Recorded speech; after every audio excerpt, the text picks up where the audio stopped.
शुभ प्रभात बच्चों, कैसे हो आप सब लोग। बेटा आज हम करेंगे क्षितिज पद्यखंड की पोयम उत्साह। लेकिन पोयम करने से पहले हम जानेंगे सूर्यकांत त्रिपाठी निराला जी के बारे में, जिन्होंने इस पोयम को लिखा है। तो जो सूर्यकांत त्रिपाठी निराला जी थे, इनका जन्म हुआ था 1899 में बंगाल के महिषादल में।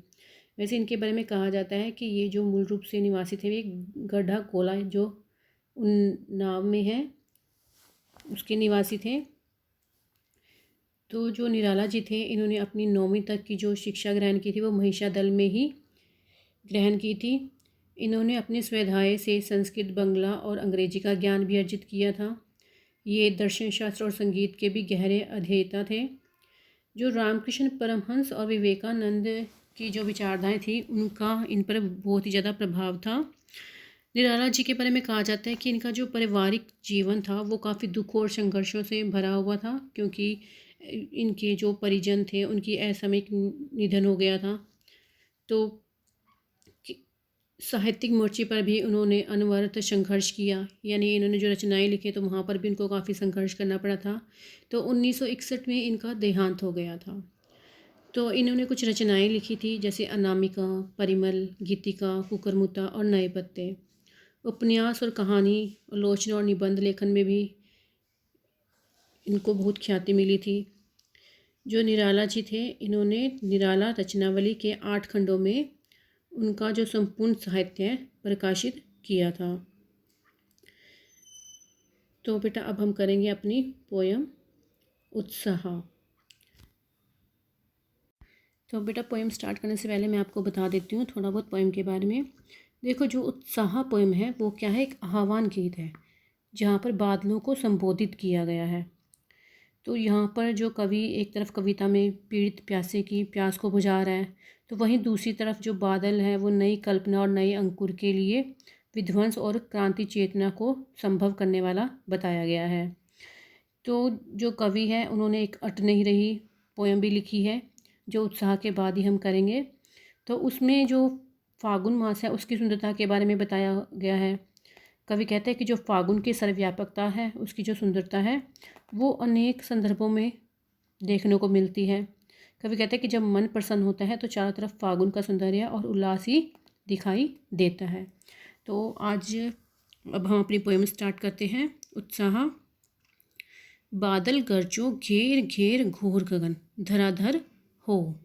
तो यहाँ पे जो सूर्यकांत त्रिपाठी निराला जी वो कहते हैं कि हे बादल गरजो घेर घेर घोर गगन, यानी संपूर्ण आकाश को घेर कर जोर से बरसो। ललित ललित काले घुंघराले। अब ललित ललित का मीनिंग होता है सुंदर सुंदर, और काले घुंघराले। अब यहाँ पे जो कवि है वो बादलों को एक बच्चे के समान बता रहा है कि तुम सुंदर सुंदर काले काले घुंघराले बालों वाले हो। बाल कल्पना कैसे पाले, तुम्हें एक बच्चे की तरह पाला गया है। विद्युत छवि उर्मे कवि नवजीवन वाले, कहते तुम्हारे अंदर बिजली की शक्ति है। विद्युत मीन्स होता है बिजली, कहते तुम्हारे हृदय में, उर मीन्स होता है हृदय, कि तुम्हारे हृदय में बिजली की शक्ति या आभा है। कवि नवजीवन वाले, नवजीवन होता है नया जीवन देने वाला, कहते कि तुम नया जीवन देने वाले हो। व्रज छिपा, कहते तुम्हारे अंदर व्रज की शक्ति छिपी है, यानी व्रज की जो अपार शक्ति है वो तुम्हारे अंदर है।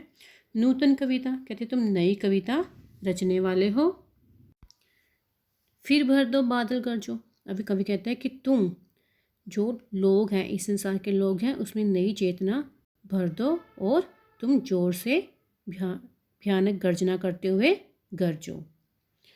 तो एक बार फिर से बता देती हूँ, इसमें जो कवि है वो बादलों को गरजने के लिए कह रहा है। कहते हैं कि भयानक गर्जना करते हुए तुम गरजो, क्योंकि तुम क्या हो, बहुत ही ज़्यादा क्या हो, सुंदर हो, तुम्हें बच्चे के समान पाला गया है। तुम्हारे हृदय में बिजली की आभा है और तुम नया जीवन देने वाले हो। तुम्हारे अंदर व्रज की अपार शक्ति है, तुम नई कविता भी लिखने वाले हो। तो कहते हैं हे बादल तुम गरजो और लोगों में नई चेतना को भरो।